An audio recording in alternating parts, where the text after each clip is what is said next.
نعرہ تکبیر قائد جمعیت اشاعت التوحید و سنہ علامہ عطاءاللہ بندیالوی خطیب اشیاء علامہ عطاءاللہ بندیالوی جرنیل اشاعت التوحید و سنہ علامہ عطاءاللہ بندیالوی نعرہ تکبیر۔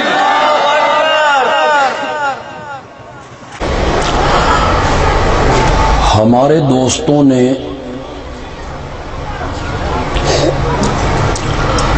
میرے آقا کی شخصیت کو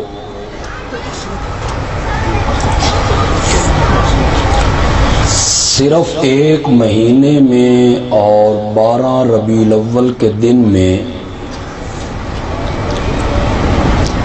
محدود کرنے کی کوشش کی۔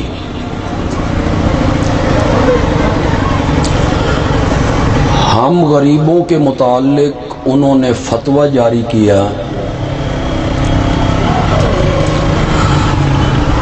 یہ نبی کے گستاخ ہیں، بے ادب ہیں، منکر ہیں۔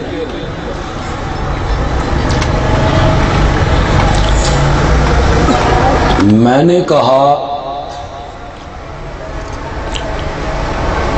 تو نے آقا کی پیدائش کے دن کو اور صرف اس مہینے کو مبارک جانا،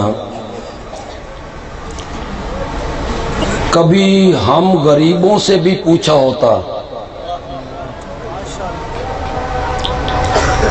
تو ہم تجھے بتاتے کہ جس دن میرے نبی پیدا ہوئے وہ دن بھی مبارک ہے، وہ دن جس ہفتے میں آیا وہ ہفتہ بھی مبارک ہے،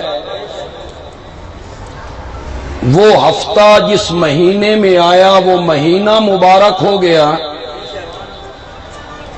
وہ مہینہ جس سال میں آیا وہ سال مبارک ہو گیا، وہ سال جس صدی میں آیا وہ صدی مبارک ہو گئی، اور وہ صدی جس زمانے میں آئی پورا زمانہ ہی مبارک ہو گیا۔ ہمیں میلاد سے کوئی اختلاف نہیں، لیکن میرے سامنے میں کوئی جاہلوں کے مجمع میں نہیں کھڑا ہوں، پڑھے لکھے لوگ ہیں، نوجوان ہیں، تعلیم یافتہ لوگ میرے سامنے ہیں، دل پہ ہاتھ رکھ کے بولیے، میری دھر نہیں کرنی، چاہے کوئی میرے مسلک کا بھائی ہے یا دوسرے مسلک کا کوئی میرا دوست ہے یا میرا کوئی عزیز ہے، انصاف سے میری بات کا جواب دے۔ میری جو عملی زندگی ہے اور آپ کی جو عملی زندگی ہے، عملی زندگی کیا ہوتی ہے؟ میری تجارت، میرا کھانا، میرا پینا، میرا بازار میں آنا، میری شادی، میری غمی، میری تجارت، میری سیاست، میری حکومت، میری عدالت، میرا گھر سے باہر نکلنا، میرا گھر کے اندر جانا، میرا مسجد میں آنا، میرا مسجد سے نکلنا، یہ جو میری اور آپ کی عملی زندگی ہے، اس کا نبی پاک کے میلاد سے کوئی تعلق ہے؟ بولو، میلاد سے اس کا کوئی تعلق ہے؟ میری تجارت کا، میری سیاست کا، میری حکومت کا، اس کا تعلق میرے نبی کے میلاد سے نہیں ہے، میرے نبی کی سیرت سے ہے۔ کس سے تعلق ہے؟ سیرت سے ہے۔ پڑھے لکھے لوگ میرے سامنے ہیں، میں بالکل کسی کو زچ نہیں کرنا چاہتا، نہ میری یہ عادت ہے، نہ میں ہٹ کرنا چاہتا ہوں. دوسرے مسلک کے جو نوجوان یہاں آئے ہیں ہمیں سننے کے لیے، وہ مجھے جواب دیں اور خدا کو حاضر ناظر کر کے جواب دیں. میرے نبی نے مکے میں 13 سال مار کھائی تھی، پتھروں کی بارش ہوئی، میرے نبی لہو میں نہا گئے، میرے نبی پر فتوے لگے، کذاب ہے، مجنون ہے، دیوانہ ہے، شاعر ہے، ساحر ہے، راستے روکے گئے، کانٹے بچھائے گئے، قتل کی تدبیریں کی گئیں. دل پر ہاتھ رکھ کے بولو میرا نبی یہ تکلیفیں اس لیے سہتا تھا کہ میرا نبی مکے والوں سے منوانا چاہتا تھا. مانو میں پیدا ہوا ہوں. بولو انصاف سے بولو. ہماری جماعت کے لوگ تو آواز لگاؤ یار.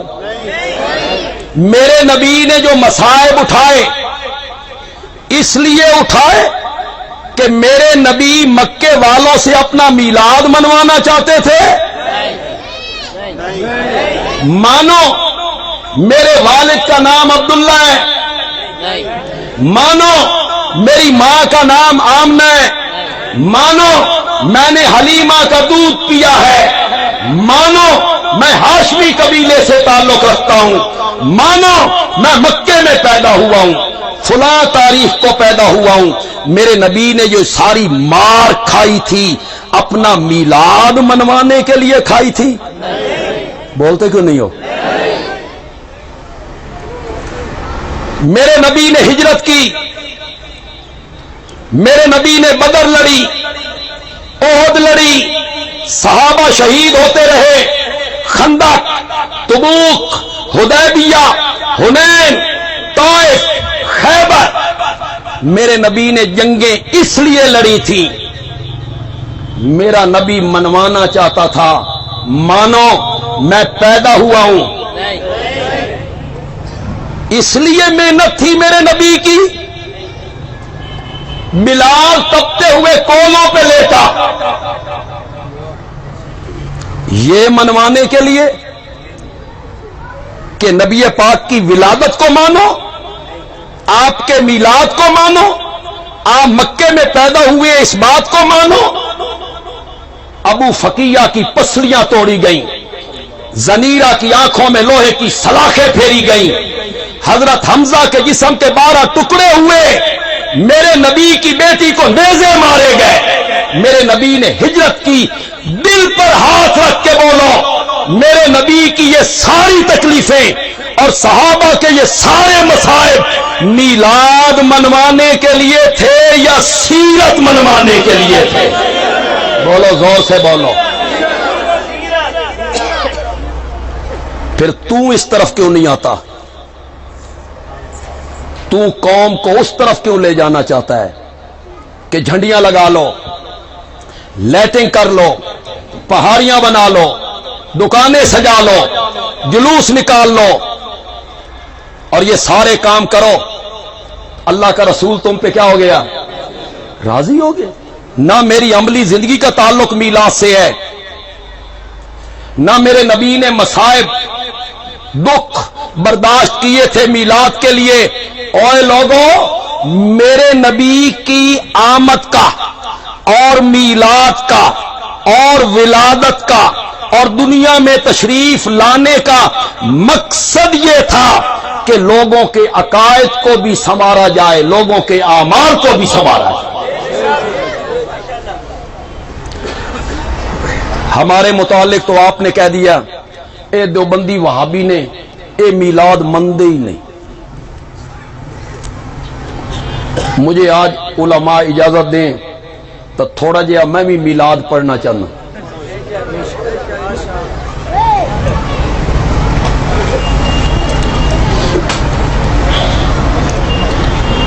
دائیاں آئی نا میرے نبی کو لینے کے لیے تو حلیمہ کی سواری کمزور تھی، یہ آہستہ چل رہی تھی، باقی دائیاں آگے نکل گئی، حلیمہ کی سواری پیچھے رہ گئی. میں کہتا ہوں سواری پیچھے رہ نہیں گئی. اللہ نے کہا حلیمہ آج ذرا دیر سے جا، میں تیرے مقدر کا ستارہ چمکانا چاہتا ہوں. حلیمہ آئی. وہ جو دائیاں تھی نا، انہوں نے چودھریوں کے بیٹے، خوانین کے بیٹے، دولت مندوں کے بیٹے اٹھا لیے. جو دائی میرے نبی کے دروازے پہ آتی ہے وہ پوچھتی ہے اس کا باپ کیا کام کرتا ہے؟ کہ فوت ہو گئے. یتیم ہے؟ ہاں یتیم ہے. ہمیں کیا ملے گا؟ والد اس کا کوئی نہیں، ہمیں کیا ملے گا؟ میرے نبی کے دروازے پر آ کر وہ دائیاں پیچھے ہٹ جاتی ہیں. بندیالوی کہتا ہے پیچھے ہٹتی نہیں، اللہ تعالیٰ دھکے مار کے دور کرتا ہے. پیچھے ہٹو. کئی لوگ آج بھی میرے نبی کے در پہ پہنچ کے محروم رہتے ہیں. بس زیادہ تفصیل نہیں کرتا. آج بھی میرے نبی کے دروازے پہ پہنچ جاتے ہیں، محروم ہی رہتے ہیں. حلیمہ نے خامن سے مشورہ کیا. عمر آ کے بیٹے تو وہ اٹھا کے چلی گئی ہیں، یہ یتیم ہے، نہ لے جانے سے تو بہتر ہے اسی کو لے جائیں. حلیمہ میرے نبی کے گھر آئی. بچہ دکھاؤ. بندیالوی کا یہ لہجہ پسند آ جائے، یہ لفظ پسند آ جائیں تو سبحان اللہ کہنا کہ بندیالوی نے اچھا جملہ کہا ہے. میرے نبی کی والدہ حلیمہ کو اس جگہ پہ لائیں جہاں ننا محمد سویا ہوا تھا. چہرے سے کپڑا ہٹایا. حلیمہ نے میرے نبی کے چہرے پرانوار کو دیکھا اور ایک لمحہ ضائع کیے بغیر کہا مجھے کعبہ کے رب کی قسم ہے اتنا خوبصورت بچہ تو میں نے زندگی میں کبھی نہیں دیکھا ہے. حلیمہ نے اٹھا لیا، سواری پہ بٹھایا، گود میں لیا. یہی اونٹنی جو کمزور تھی، ضعیف تھی، مریل تھی، یہی اونٹنی تیز گام ہو گئی. تیز گام کا لفظ کوئی غلط نہیں نکل گیا. ہمارے ملک میں تو جو تیز گام ہے اس میں بندے ہی جلتے ہیں.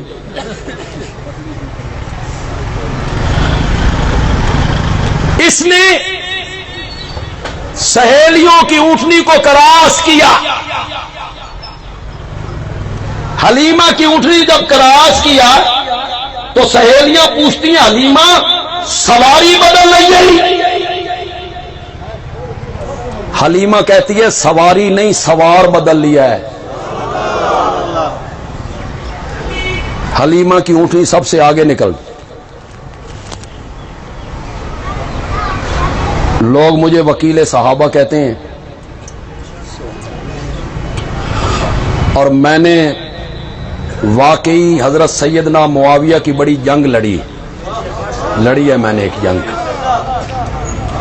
ان کے دامن کی طرف آنے والے سارے چھینٹے میں نے دھو کے رکھ دی ہیں. ایک جملہ ذہن میں آیا ہے کہوں گا.